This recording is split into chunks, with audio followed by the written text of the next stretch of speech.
The desert wasn't where I usually spent my summers. I lived in a busy place called San Bernardino with lots of buildings and noisy cars. But every year, my family had a special tradition. We visited Uncle Marty's ranch. It was a chance to leave the noisy city behind and breathe in the fresh, even if a bit dusty air. Uncle Marty wasn't always a desert rancher. He used to fix cars like my dad. But things changed a few years ago. My aunt, who I didn't really know, passed away unexpectedly. She owned the ranch, which had been in her family for a long time. So Uncle Marty decided to leave the city and run the ranch, and maybe he wanted to feel close to my aunt in some way. At first, Uncle Marty didn't know much about taking care of cows, but he was determined to make it work. The first few years were tough. He had to learn about the harsh desert with its scorching heat and times when there wasn't enough rain. But slowly he figured things out. He made the herd smaller so it was easier to handle. He learned how to tell when the weather might change, and he earned the desert's respect, even though it could be tough sometimes. When I started spending summers at Uncle Marty's ranch, everything ran smoothly, like a well-oiled machine, even though it was dusty and sun-bleached. Our days followed a routine. Early mornings were for fixing fences and checking on the cows. Afternoons meant battling dust storms, and evenings were spent under the vast desert sky, swatting at mosquitoes and listening to Uncle Marty's stories about city life. It wasn't fancy, but it was honest work, and there was a peaceful feeling in the wide-open spaces that I never felt in the city. But that summer, something strange happened. Our peaceful routine was interrupted by an encounter with a mysterious creature. It changed everything, casting a shadow over the rest of my visit. We didn't talk about it, but the memory hung in the air between us, silently asking questions. This strange experience completely altered our usual desert routine. The Mojave Desert was scorching that evening. It wasn't completely dark yet, just that strange time when the sky looks fuzzy and goes on forever. Uncle Marty and I were in his old pickup truck, moving cows from one spot to another. The windows were down because the air conditioning didn't work. Uncle Marty was humming along to some classic rock on the radio, while I stared out trying to ignore the swirling dust. And then I saw it. It was standing about 100 yards away from the road, right in the middle of some scrub brush. It was tall, maybe 10 feet, with a body that was grayish-black, like it was swallowing up what little light was left. It looked a bit like a person, but way too skinny, like its skin was pulled too tight over its bones. Its head was long and had no hair, and its eyes were huge and black, glowing even in the fading light. I couldn't move. Uncle Marty was still singing along, oblivious to my shock. I tried to speak, my words stumbling out. Uncle Marty, do you see that?" He followed my gaze and the singing stopped abruptly. He slammed on the brakes and I nearly bumped my head on the windshield. "What in the—" he started, his voice gravelly. The creature took a slow step toward the road, its gaze locked on us. It didn't move like any person or animal I'd ever seen. It seemed to glide, almost floating, as if it wasn't touching the ground at all. My heart raced in my chest, and I'd heard stories about strange things in the desert, but nothing like this. Uncle Marty reached for the binoculars in the middle of the truck, his hands shaking at first before he got them steady.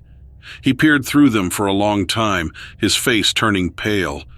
Then he dropped them onto the seat next to me with a heavy thud. "Get down," he whispered hoarsely. We both crouched below the windows, the silence in the truck broken only by the racing beat of my heart. It felt like hours passed before I heard a scraping noise on the roof. Slowly, I dared to glance upward, my breath catching in my throat. 2 long, clawed fingers were dragging across the metal. Fear gripped me as I reached for the door handle, but Uncle Marty's hand shot out and grabbed my wrist firmly. "Don't," he whispered urgently. "It might hear you." The scraping continued for what felt like an eternity before it finally ceased. Then, everything was quiet. We remained huddled down, not daring to make a sound. Time seemed to stretch on endlessly as we waited. Slowly, I dared to lift my head a little, peering cautiously out the back window. The creature was nowhere to be seen. Relief flooded through me, though it left me feeling weak and shaky. Uncle Marty started the engine, his hands trembling on the wheel. Neither of us spoke as we drove, the only sound the crunching of gravel under the tires. When we arrived at the new grazing area, we unloaded the cows mechanically, still caught in the grip of shock and tension. As we closed the gate together, the reality of what we had witnessed sank in. My voice trembled as I spoke. "Uncle Marty, what was that thing?" He looked at me with a serious expression. "I honestly don't know," he confessed, "but I pray I never have to encounter it again." We hurried through the rest of our chores, the memory of the strange creature lingering in the air like the desert dust. The drive back to Uncle Marty's place was filled with a heavier silence than before. Once home, I took a shower, but even the hot water couldn't chase away the chill that had settled into my bones. That night, I lay in bed watching the shadows dance across the ceiling. Sleep eluded me. Every creak of the old house, every whisper of wind outside my window made me tense. What was that creature? Where did it come from? And was it still lurking in the vast desert night? I tossed and turned, the encounter replaying in my mind like a broken record. As the sky turned a soft orange with dawn, I finally drifted into a fitful sleep. The days that followed were a blur. I helped Uncle Marty with ranch chores, but my thoughts were elsewhere, stuck on that terrifying moment. We never talked about the creature we saw on the desert road. Maybe we were scared, or perhaps we silently agreed not to. But the memory stayed with me. The image of those glowing eyes and scraping claws haunted my thoughts. It reminded me that there are mysteries in the world, things we can't explain, and that's a truth that still keeps me awake at night.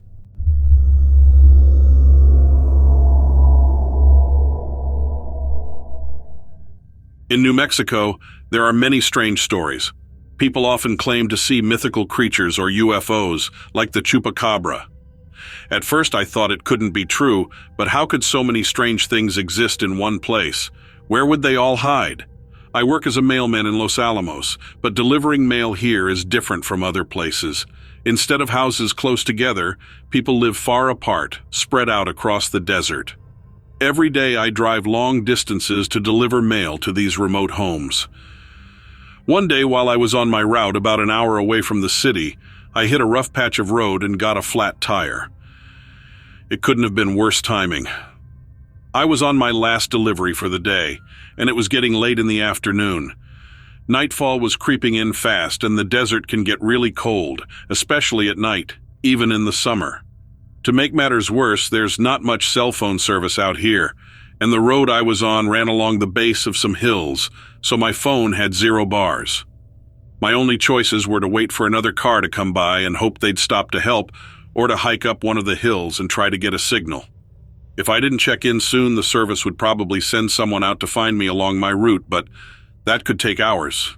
I definitely didn't want to spend the night out here alone. Plus, I was running low on gas. So I decided to hike. Luckily, I was prepared. I had plenty of water and sturdy shoes. I figured I could make it up and back before it got dark. I just hoped I'd get a signal once I reached the top. The hike was shaping up to be about 45 minutes long, so I started walking. I had made it about halfway up the hill when I decided to take a short break and drink some water. As I sat on a rock sipping from my bottle, I heard some strange noises. It was a loud chittering sound, almost like the cicadas I used to hear back east. There are plenty of bugs in the desert, but I'd never heard anything as noisy as this. The sound seemed to be coming from behind a rocky area just ahead on the path I was taking. I looked around but didn't see any other way to go, so I decided to approach slowly and find out what was making the noise. Little did I know, I was about to encounter something truly strange. I was getting closer to the boulder, and the chittering sound didn't stop.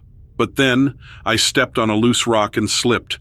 Dust and pebbles flew up as I slid down a few feet before managing to catch myself. As soon as I stopped, the chittering noise ceased, and whatever was making it came out from behind the boulder. It was huge, maybe 5 or 6 feet tall. Its body was thin and dusty-colored, with a head like a grasshopper's and 2 long antennae sticking out. It had big pincers coming from its chest and a smaller pair below them. The creature moved really fast, darting from side to side before stopping about 20 feet away from me. I felt a mix of disgust and fear. It was like something you'd see in a science fiction movie, not out here on a hill in the desert. For a moment, I didn't know what to do. Should I run or try to fight it? But when I looked at its sharp pincers, I decided running was the better option. I started to back away slowly, copying its left-right movements. As I slowly backed away, the creature stayed where it was, and I managed to put more distance between us. But then, just when things couldn't get any worse, my cell phone started ringing loudly. Its antennae snapped towards me, and it suddenly darted down the hillside. Without a second thought, I threw myself down the hill, tumbling and rolling as I went. I got scraped up pretty badly with cuts and scratches all over. I hit my head a couple of times and was worried I might pass out, but eventually I reached the bottom of the hill near where I'd parked the mail van. Adrenaline kept me alert as I glanced back up the hill. I could see the creature racing towards me, its 4 stick-like legs pumping up and down. I knew I only had a few seconds. I limped over to the van, yanked open the door, and jumped inside, slamming it shut behind me just as the creature scrambled onto the road. It leaped onto the hood of the van and then onto the roof. I could hear its legs scuttling across the metal, and then I felt a series of thumps as it probably tried to break through with its pincers. If that creature decided to smash through one of the windows, I knew I couldn't just sit there and wait for it to get in. It seemed like it didn't like loud noises, so I made up my mind. I leaned on the horn, shouting as loudly as I could while rocking back and forth as hard as possible. After a moment, the creature tumbled off the roof of the van, and I saw it land next to the vehicle in the side mirror. It got up unsteadily, staggering across the road in a wild manner. As it moved further away from the van, it seemed to regain some control, and then it darted off up the hill and disappeared from sight. I stayed inside the van for about 2 hours, too scared to leave its safety. After a while, another car came by and picked me up, taking me back into town. Surprisingly, the van didn't have any noticeable damage from the encounter, and I even got paid for a few extra hours of work. I chose not to tell anyone outside of work about what happened. I didn't think anyone would believe me, but I hope you do.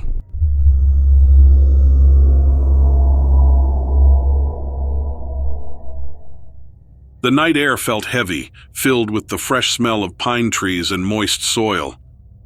It was the warm month of August in 2016, and I found myself near our family's cabin in the Umpqua National Forest. This place was like a second home to me, a place where I spent many happy moments. My cousin Tyler and I had decided to have a quick camping adventure, just one night under the twinkling stars and the crackling campfire. Tyler and I were more than just cousins. We were like brothers. Our families had a tradition of spending summers together at the cabin, a tradition that had been going on for as long as we could remember. We were partners in all kinds of fun and mischief, building forts out of branches, catching and then setting free crayfish from the stream, and having epic water balloon fights in the open space behind the cabin. This trip was meant to be a brief escape, a chance to relax before school started again. As the end of summer drew near, the thought of returning to classes started to weigh on us. But when Tyler and I were together in the woods behind the cabin, it felt like we could forget all about that worry. We knew those woods like the backs of our hands, every twist and turn, every secret spot for fishing or swimming. This time, though, our adventure wasn't about exploring new places. We packed our bags light, just the essentials for camping: a tent, sleeping bags, some pots and pans, and enough food to last us through the night. We thought a night out in the open, sharing stories by the fire, would be perfect. It wasn't anything fancy, but sometimes the simplest things are the most enjoyable. We knew the area around the cabin like the back of our hands, and we didn't think there was anything scary hiding in the woods, or so we thought. Looking back, maybe we should have been more ready, but it's always easier to see things clearly after they've happened. We found a spot to set up camp about a mile away from the cabin, near a bubbling stream. We got the fire started, roasted some hot dogs, and had our usual debates about who would win in a fight between a bear and a wolf. Tyler said bear, I said wolf, obviously. Everything seemed normal, just like any other camping trip. Then, around midnight, Tyler nudged me awake. "Hey," he whispered urgently, his eyes wide with alarm. I followed his gaze and nearly dropped my granola bar in shock. Across the flickering firelight, about 20 yards away, stood something in the trees. The creature was huge, easily twice as tall as a regular person, maybe even 10 feet tall. Its body was thin, like a stick figure brought to life. It was shrouded in darkness, so I couldn't see much detail about its skin or muscles. The creature stood out with its long, thin arms that hung down from its body, ending in sharp claws that gleamed in the light of the fire. These claws were as long as a ruler and looked really sharp. But the scariest part was its head, or what should have been its head. There were no eyes, nose, or mouth, just a smooth, dark surface stretched over something that seemed like a skull. It didn't look like anything I'd ever seen before, like it was from another world. We didn't dare move or even breathe loudly. The silence between us and whatever that thing was seemed to last forever. Then it did something even stranger. It raised one of its arms, the one closest to us, and spread out its fingers. They glowed a weird, sickly green-yellow color and flickered like a light about to go out. And then it started to speak. If speak is even the right word. It wasn't any language I knew, not even a little bit. It sounded like a bunch of clicks and whistles, high and squeaky, scratching against my ears like nails on a chalkboard. It made my skin feel all tingly and a big knot of fear twisted in my belly. Tyler whimpered next to me, so I squeezed his arm, trying to comfort him without saying a word. The creature just kept making those strange sounds, its glowing hand reaching out. It took slow steps toward us, getting closer and closer. We were stuck, not knowing whether to run away or stay and fight, feeling scared like never before. Then, all of a sudden, the creature stopped. It pulled its hand back, the glow fading away, and disappeared into the shadows of the trees. One moment it was there, and the next, it was gone like a scary dream ending. We sat there by the fire, which was almost out, until the first bit of sunlight peeked through the trees. We didn't sleep at all, and we hardly talked. We packed up our things in a daze and hurried back to the cabin. We haven't told anyone about what we saw, not even my uncle who owns the cabin. Maybe people would think we're crazy, seeing strange things out in the woods. But that creature, whatever it was real, and whatever it wanted from us, it didn't get it. At least not that night.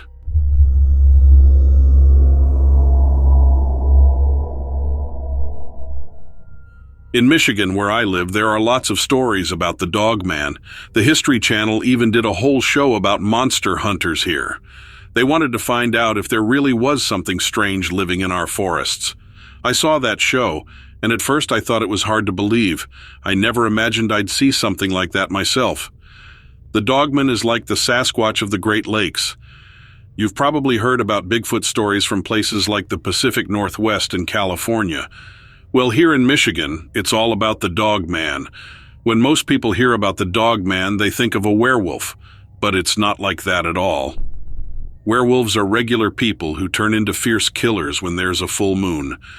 The only way to stop them is with silver, and they hunger for blood to satisfy their cravings. I truly believe that the Dog Man exists, and I think it's just a creature we don't know much about yet.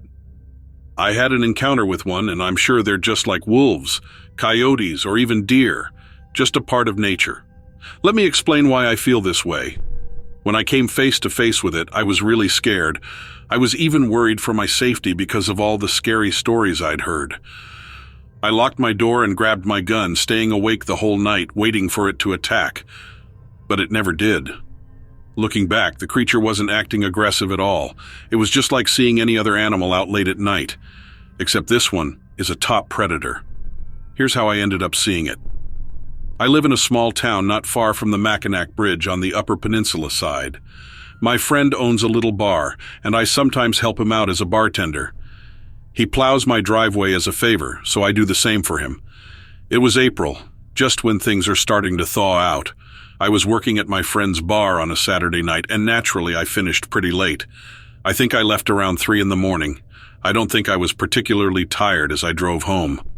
Some people have suggested that I might have been seeing things because I was tired, but I don't recall feeling fatigued, so I don't think that's the case. My house is deep in the woods, like most houses in the Upper Peninsula, unless you live in one of the towns on the lakeshore, like St. Ignace or Munising. It's about a 20-minute drive on the main road, and then another 10 minutes on my private drive to get back home. I spotted the dog man on the main road, not far from where I turn off to go home. There weren't any other cars on the road during my whole drive. Not many people live around there anyway, and I'm sure they were all asleep in their beds. My truck's headlights were the only ones lighting up the road that night. I'm used to seeing wildlife in the UP. We have moose, bears, and lots of deer. They're pretty common, especially late at night. When I first saw the dog man, I actually thought it was a moose. The reason I mistook it for a moose was because of how huge it was. If you've never seen a moose, they're really big animals, and the biggest bull moose can stand around 7 feet tall. That's how tall this thing was. I was driving in my lane, and the dog man was standing in the opposite lane, where the cars would be coming towards me.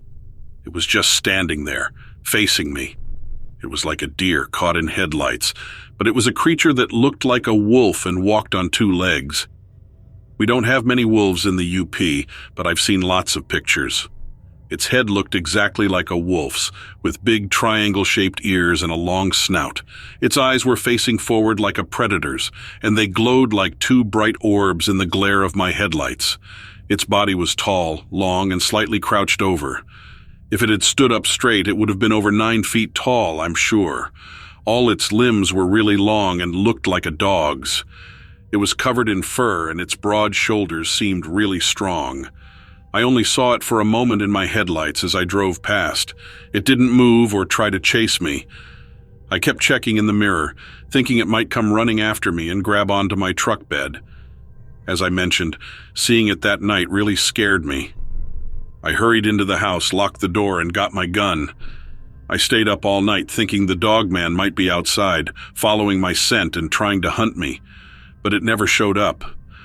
I have a security system in my house with 3 cameras pointing outside, and none of them caught sight of the dog man hunting me down. That's why I think people don't really understand the dog man. If it really wanted to catch me, it could have easily done it. I'm sure it could have smashed my door, and my hunting rifle wouldn't have been much help. But it didn't. It just disappeared into the darkness. I can't stop thinking about it. It was standing there in the road looking just like a deer surprised by headlights. It seemed just like any other animal. I know it's a strong predator, but I also think it's misunderstood. Maybe we're just afraid of it because we don't know much about it.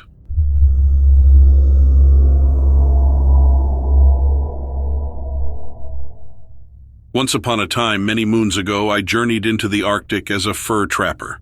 The Arctic, you see, is a land of mystery and wonder, where the cold winds whisper secrets and the snow hides tales untold. In my years of trapping, I encountered strange sights that still puzzle me to this day. Imagine stumbling upon a polar bear, majestic and fierce, yet split cleanly in half, its insides missing as if plucked by invisible hands. Not just once, but several times did I come across such eerie scenes, each time sending shivers down my spine. Yet it wasn't just the silent polar bears that haunted the Arctic. No, there were whispers in the night, strange melodies carried by the wind, songs of a language unknown to me. Drums beat faintly, and laughter like that of children playing in the snow echoed across the icy plains. Even the wise old cook, who had seen more winters than I had seen summers, held his silence, his eyes speaking volumes of the mysteries he dared not share. And then there were the misplaced things, my belongings scattered like leaves in the wind. As a trapper, one must keep track of every tool, every trap, for a careless mistake could mean danger. Yet my toothbrush found its way into my pillowcase, and my socks journeyed miles from camp without a trace of animal disturbance. It was as if unseen hands played tricks on me, unseen eyes watching from the shadows. Once, as I gazed upon the dancing lights of the aurora, a distant aircraft descended from the heavens, dropping wooden crates upon the snow-covered land. Curiosity drove me to investigate, only to find a gruesome scene of carnage, blood staining the pristine white. Whatever dwelled within those crates had met a violent end, leaving behind only splinters and a chilling mystery. My friend Ray, a fellow trapper, once hooked a creature unlike any other, its 7 eyes staring back at us with an unsettling familiarity. In its belly lay a human hand, a macabre puzzle that left even the researchers scratching their heads in confusion. And then there were the cryptid creatures, small and fragile, yet with eyes that held untold wisdom. Born from the shadows of history, they roamed the Arctic, a reminder of past horrors and the folly of man. But perhaps the strangest tale of all is that of the businessman, a figure cloaked in mystery and rumor. Some say he wanders the icy plains, offering deals to those he encounters in the dead of night. But beware, for his bargains come with a price, one that may cost more than mere fur and gold. So, dear children, if ever you find yourselves in the Arctic's embrace, remember these tales of wonder and woe. For though the cold may chill your bones, it is the secrets hidden beneath the snow that truly send shivers down the spine.